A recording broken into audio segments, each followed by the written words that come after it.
This isn't a barbecue, what am I fucking talking about?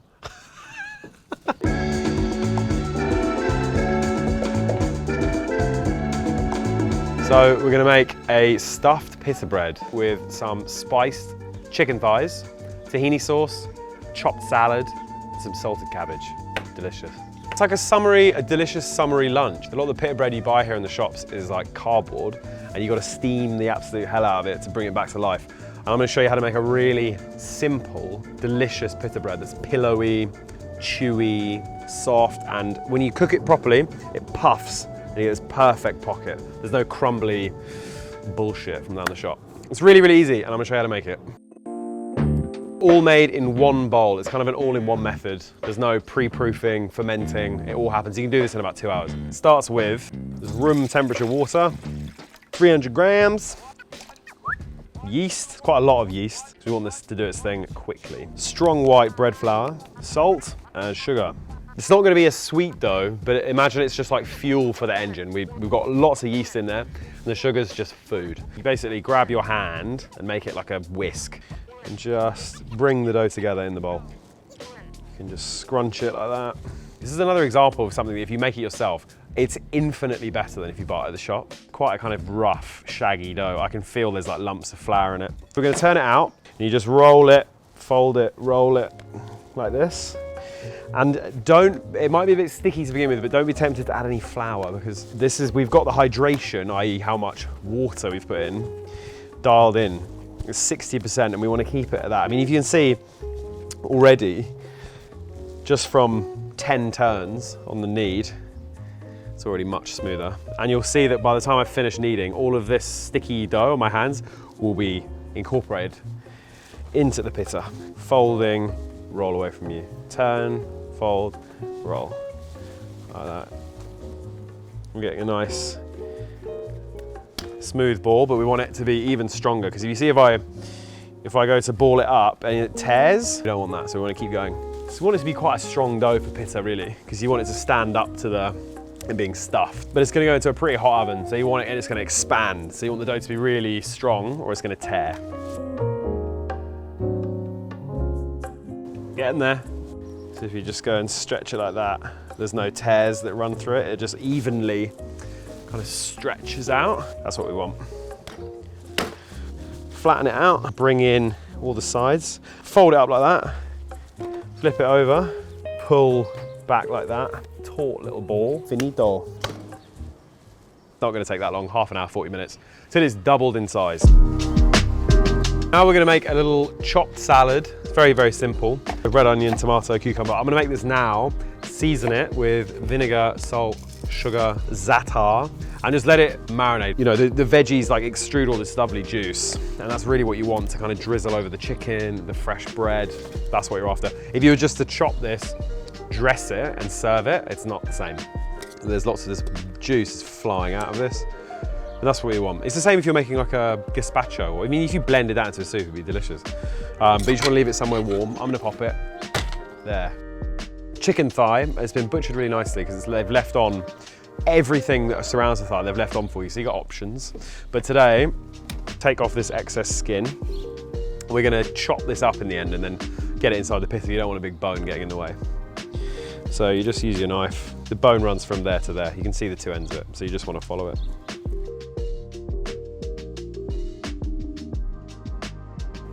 That is what you want. Okay. So we're gonna make a marinade for the chicken. So I made a little shawarma style spice blend earlier.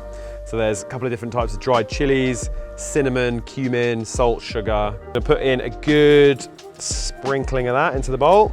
Fat garlic clove. Bit of lemon, tiny bit of olive oil, just to bring it together.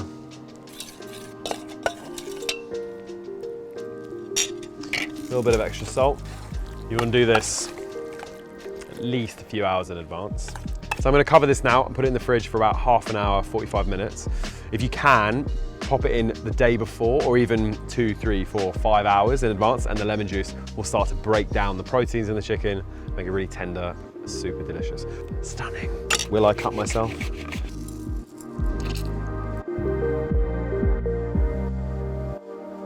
Easy sumac onion, okay? So the chicken's had about half an hour, 40 minutes, and I've just pulled it out the fridge for another 15 or so, just so it's not ice cold when we cook it. We're gonna add a little bit of oil.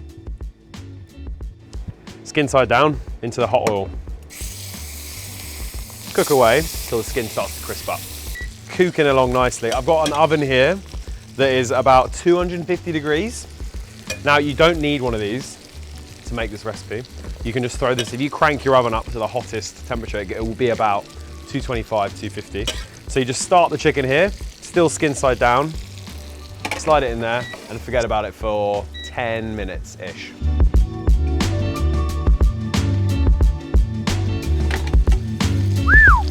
Look at that. Oh baby, it smells amazing.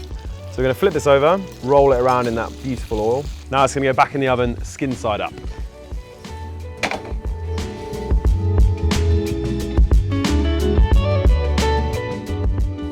As it cooks, you can kind of spoon over all of that oil and chicken fat. Spices are nice and charred, the garlic in there, there's perfume, it's roasted, and you got all of this amazing bright red oil. And it's like a combination of that olive oil and the chicken fat. And this stuff is absolute liquid gold, so do not throw it away. We're gonna use it later. And the magic of yeast. Look at it, it's at least double the size. This happened in about, what, 30 minutes, 40 minutes? It's quite warm today. Basically, what we need to do now is divide this into individual portions. They're gonna be about 100 grams. So I'm just gonna tip it out. Don't worry about knocking all the air out. See all this air in there? See, it's all really lacy. Kind of like a spider's web in there. I haven't got any extra flour in here, no oil. I can pull it away, straight out, and just like rip it all off. Any of this stuff, get all of that out as well. Now we need to divide it into the individual little breads, so.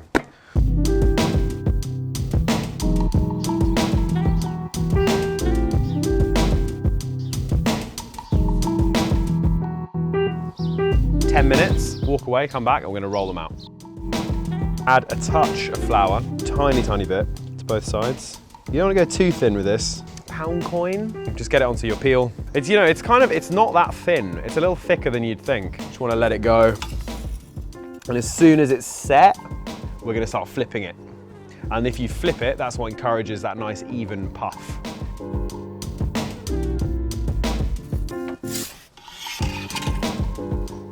There you go, little balloon, dough balloon. Tea towel here, ready to store them. So we're gonna, as soon as they're cooked, onto here, wrap them up, and it keeps them nice and soft while you cook the rest. So delicious, really good chew. And if you look, where it's separated, there's still all this kind of like lacy, fluffy texture, really pillowy. They are really, really, really amazing and so fucking easy to make. They come out and they're kind of crispy, and then you put them in here to steam, and look, they become these kind of soft, amazing little pillows for the last time. Pillow count. How many times have I said that? They're amazing, I love them. Let's eat one. I'm gonna roughly chop it, so golden, delicious oil we're gonna pour into this bowl. I'm gonna add the juice of half a lemon, and this is gonna make kind of like a dressing for the chicken. So we're just gonna cut the chicken into nice bite-sized pieces.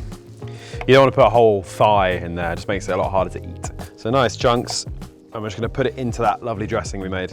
And there's that beautiful chicken, ready to go. Oh my God. There's a lovely little pita bar. So we've got our cooked pitas here. I've got some lovely shredded white cabbage. You just get a peeler and peel it, and it goes really, really thin. That's all absolute gold, liquid gold. I mean, you know, put that in a Bloody Mary. Oh, that'd be good, wouldn't it? So we're gonna finish this salad with plenty of mint. So lovely pita bread. Just gonna nip the top off. That is what you want. See that? It's a big pocket ready to fill with all of these beautiful things. And a bit of tahini, wipe it all around.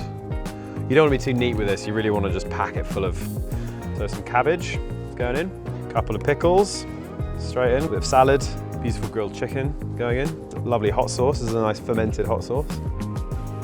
So I'm about halfway up, So now I'm gonna repeat the process. If I was to just do cabbage there, chicken there, salad there, you'd eat that bit and just get all the salad, then all the chicken, then just a fucking pita full of cabbage. That's not what you want. So we're gonna do 2 layers.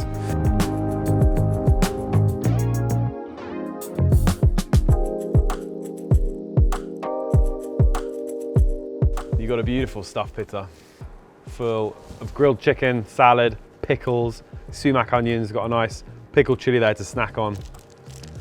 It's the best kebab you can make at home. The parchment underneath is vital. There's a lot going on, so you want to just catch everything underneath. Should we have a go? Let's do it. It's the way I like to do it. Bite chili.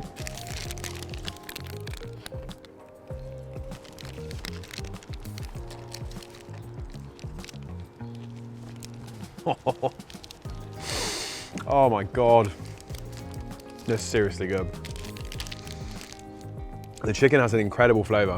It's really smoky, really, really smoky because those spices started to char, but they're not burnt.